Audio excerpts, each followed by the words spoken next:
Hi everyone, welcome back to my channel. Today I decided to go live instead of having to pre-record this, edit, and send it out because one, it's easier for me time-wise. Instead of having to edit, I can just come uh, give you the information I want to give you through live sessions. That would definitely help me with the time, but also I recorded a video today during the daytime and also today in the morning and also last week, but my PC wasn't working properly, so I'm not able to edit because I do everything by myself. I try to edit and stuff, not much, but sometimes if I am just blabbering so much, I would try to cut it and make it shorter for all of you.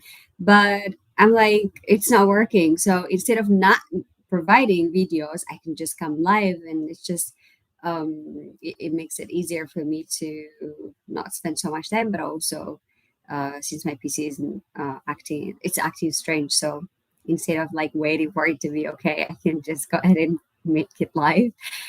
So I'll try to be as concise as possible. But today I want to talk about how I got a scholarship. That's the kind of video I recorded even last week as well. Um, so I will just tell you how I got fully funded scholarship and in the Netherlands. So, okay, before diving into the scholarship, I will just take you through the whole process from the uh, how how did I even know that university existed or the scholarship itself. So before, like I told you, I'm from Makale, but after I graduated, after my BSc, I was working in Addis. I was doing an engineering job. Like I worked as a structural designer and later on as highway junior highway engineer. Uh, but also part time, as I was working these engineering works part time, like in the evening, I used to teach. I used to teach software engineering, civil engineering software such as SAP, ETABS. I don't know if you're still using them, but I used to teach those. I also used to teach English language. And one day I had finished my class and so this is evening, in the evening, and I had finished my class and I was already going home. And then I forgot something. So I went back upstairs. And the organizers of the class asked me so they say that there was someone in a different class and he was sick, so he was not able to attend. So they said, "Can you please take his class because the students are there? He's not here. So can you please, yeah, take his class?" And I was like, "Yeah, of course." And then so it's like I don't know, everything is connected, right? Like I just had no idea what's going to come out of it, but I was like, "Yeah, of course I can help." And okay, so I went to that class and the class was so vibrant. They liked me. They were so happy. I was so happy. It was very vibrant class. And at some point, this girl raised her hand. She said, "Oh, I have to leave because I have to be somewhere." And I was like, "Yeah, of course, sure." And then she was by the door and she called me. And I was like, "Yeah." And she said, "You're brilliant." She said a lot of good things about me. I mean, I think given my age and the position I was having and teaching at night, she was impressed, and she said she loved the class. And actually, like every time I always talk about her, we never met. I don't think after that. If you I tried to write her. I think I wrote to her at some point, but I don't know if well, I also changed the numbers afterwards, right? Because I'm not living back home anymore. But her name is Tingert. If she ever sees this session or this podcast, I just want to say thank you so much. I'm forever grateful. That moment have given me so much. So, anyways, coming back to the story. So, she called me. She said a lot of good things about me, and she gave me a URL, an address of a website of the University of Twente. She said, "I'm actually attending this class, so I can go here. You would be, they would take you. You should apply here." And I'm telling you, okay. So prior to that, I'm already applying to. Uh, I'm not applying, but I'm already looking for a scholarship. I don't know where to start, but I'm like talking with my brother. I'm telling him my interest is. I've already even applied for scholarship, local scholarship. I have gotten one of the ERA. So I was at some point, maybe I'll give you the timeline, but I was doing my master's as a geotechnical engineer as well. But this was local. But I was still looking for a scholarship, because a scholarship outside of home, because I needed something different. And so this was something very, like, we talk about this with my brother for some time at that time. And when she gave me, it's like everything matched. I was like, I'm actually looking for a scholarship, and I was surprised that she gave me that. And I took I think she gave it to me in like a piece of paper. So I keep that. Once I finished my class, went home, I showed that to my brother. I told him everything. He was like, oh, interesting, let's give it a try. And then we explored it, and it's like they give you all the information. I will put the URL down in this video as well, in case you are interested. And so by that time, during that time, I didn't know that scholarship and admission are two different things. I thought they're one and the same. I thought like scholarship, like everything in one. I didn't know that I had to apply, at least for in my case, I didn't know that I have to apply, that I had to apply for the scholarship separately and the admission separately. But because of the URL, I went to the website, look for all the information required. For example, they required my grades to be above 3, that I have to take English exams such as TOEFL or IELTS, and I took that. There were some requirements, so I skimmed through the website and I tried to prepare based on that. So that this is for the admission. So, and then I applied, I got the admission. So this was my first time, right? Writing motivational letter and everything, like preparing for all this session. And I did everything that the information, based on the information, and I applied. I got the admission, and using that admission letter, then I also applied for a scholarship.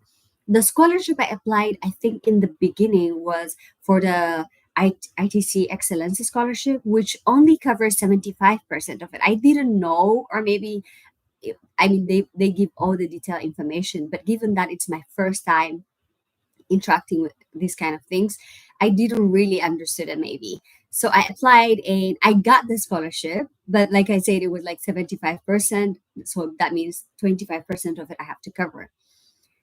Uh, I couldn't afford. I couldn't afford at the time. So I was like, I was so sad. I cried, I remember.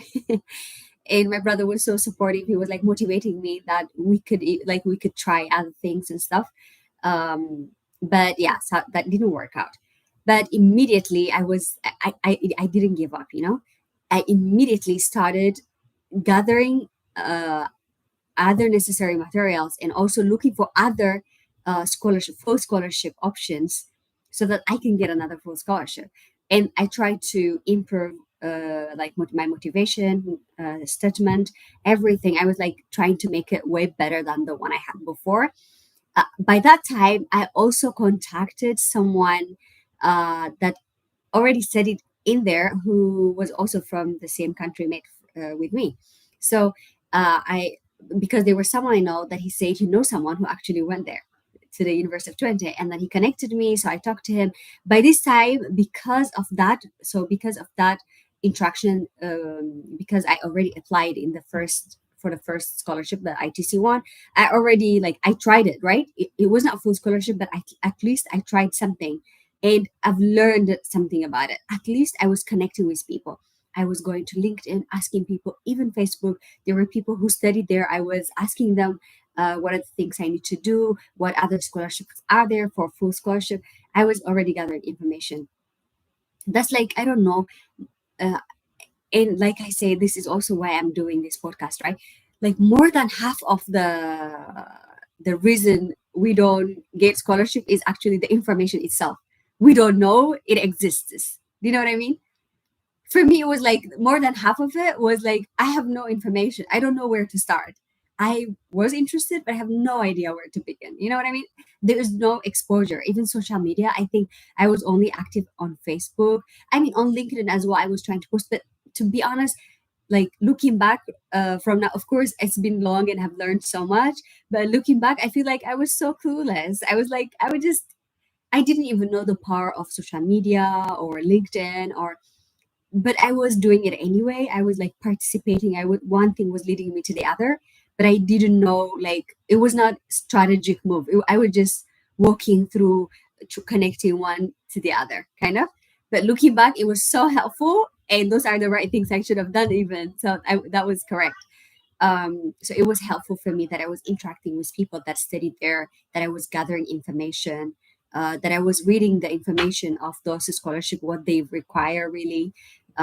So it was helpful. So given that I have already tried for the first scholarship and I didn't get, so that was like a pre thing for me. Like there is something I tried, so I was now trying to improve what I had before.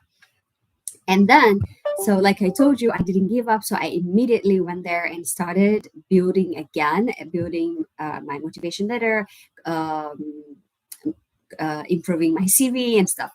And by then, okay, so this was the beginning, right? The time I started applying for the next one, for the full scholarship one, I was also engaged in a startup. I had started working on my own startup. I was super active on my own startup. So this is a year, right? Like from the first attempt to the next one, I think it's been, I mean, at least to the intake, there is 1 year, but in between they started application in February, so it was like a couple of months. So I started working on that, and like I said, I was very active on my startup, and uh, my social media engagement was so high. I was posting about my startup. uh, I almost forgot that I'm applying for a scholarship as well, so I was equally involved on my startup as well.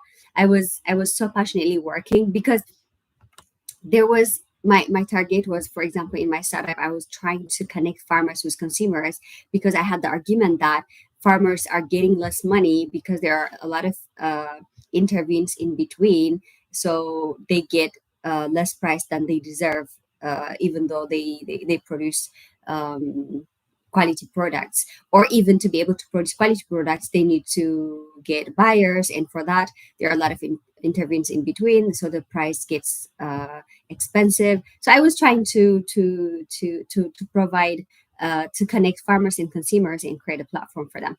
So I was passionately working on it because it's like I'm always driven about social impact and stuff, and this was something that I really I felt like I'm creating an impact. It was taking off. I had interviews from local and international media, so I am in that situation, but at the same time, I'm still applying for the scholarship. And like I said, so once I cried because I didn't get the full scholarship, so then I applied for the OKP this time, the OKP scholarship. Let me read you the OKP, actually, the details of the OKP.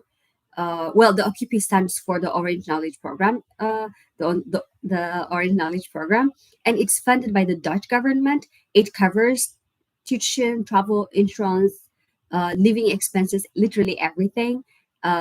It's for professionals from developing country, and it's for people who want to use what they learned to create impact back home, basically, wherever they are coming from.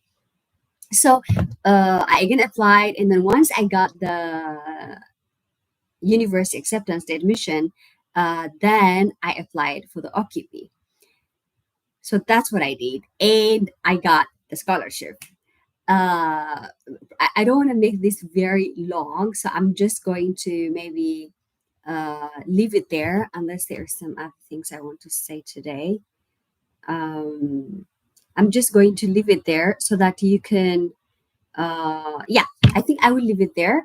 But then for the next episode, for the next one, I'm actually going to do the same for like in detail for the motivation letter itself. Okay, what are the things they asked? What are the things I wrote for the admission and for the scholarship itself?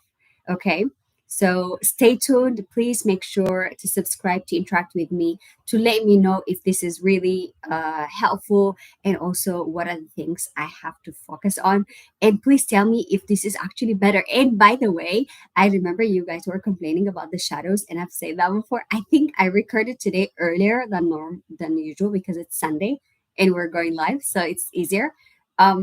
Because most of the time when I record, I have to edit it, so it takes me a bit of time. It gets late, so now this is like live. I don't have to. I'll probably cut the first beginning of it, but I will just post this. And please let me know if this is actually interesting so that I can continue doing this instead of having to do, because it's a lot of work to edit until I maybe find someone who is going to edit things for me. But for now, since I'm doing it by myself, I think it's easier uh, to post it like this. But let me know if this is actually interesting. Um, and yeah, when I say that, when I said I am actually doing this, my partner was like, "Do you want me to?" He was like, he saw me like, "Oh, I'm editing," and he was like, "I can learn editing. I can do that for you." So if he see that, he's gonna probably be like, "Oh," but yeah, I that made me feel so like so warm. But yeah, next time I will talk about the main ingredients of the motivation letter I wrote, the whole statement, the essay and stuff. Stay tuned. Like I always say, make sure to subscribe and also share this to others and let me know what are things I need to focus on. And yeah, I think I'm just repeating myself. I've already told you everything. Okay, bye. Thank you so much. Bye. For me, this was really easy. I love it. Yeah.